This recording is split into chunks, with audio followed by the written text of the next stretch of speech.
tayo maging sensitibo sa mga taong nasa paligid natin. Bakit? Dapat, pati sa mga alaga natin, we also need to be sensitive. Because they Kasi? cannot communicate themselves well. Kaya naman, ang mga meow, arf, at iyak, yan yung mga palatandaan at dahilan ng iyak ng mga alaga natin, mga hayop. Dito yan sa Share Mo To.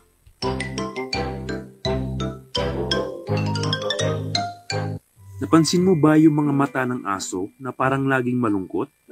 Minsan may luha, minsan may ungol. Kaya ang iba, agad iniisip, umiiyak siya.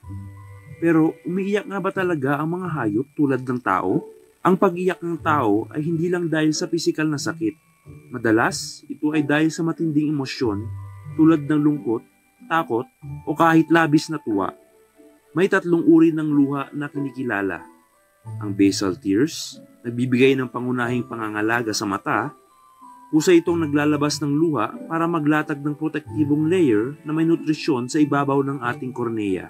Ang reflex tears, lumalabas dahil sa external na stimulus gaya ng iritasyon o pinsala sa mata.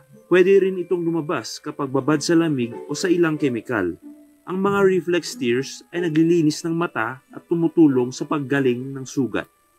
Ang ikatlong uri ay ang emosyonal na luha, dulot ng emosyon o kaligayahang pangkaisipan.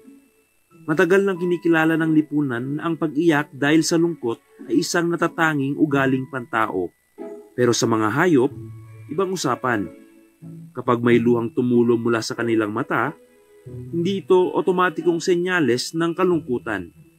Sa katunayan, ang luha ng mga hayop ay bahagi ng kanilang pisikal na mekanismo ng kaligtasan upang mapanatiling malinaw ang paningin. Hindi ito luha ng kalungkutan, kundi luha ng paglilinis, proteksyon, at pag-adjust sa kapaligiran. Pero ibig bang sabihin nito wala silang nararamdaman?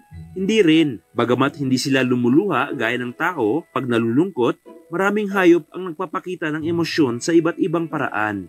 Ang isang aso na nawalan ng amo ay maaaring tumahimik, mawalan ng gana, o manatili sa isang sulok.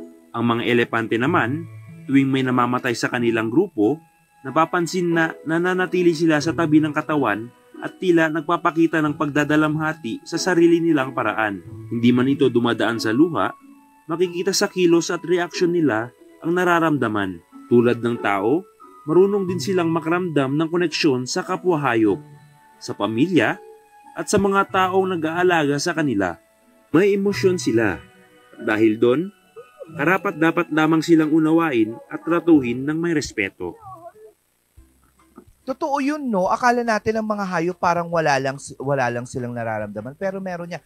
Nakakaramdam, most especially ang nararamdaman nila, takot. Oo, lalo na kapag pinagmamaltratuhan mo ang mga alaga mo, matatakot yan talaga sila sa inyo. And it's difficult to get their trust back. Pag ganun, pag pinagmamaltratuhan mo sila. Ang kagandahan nga niyan, at least kahit papaano, they can express themselves using their own sound. Like kapag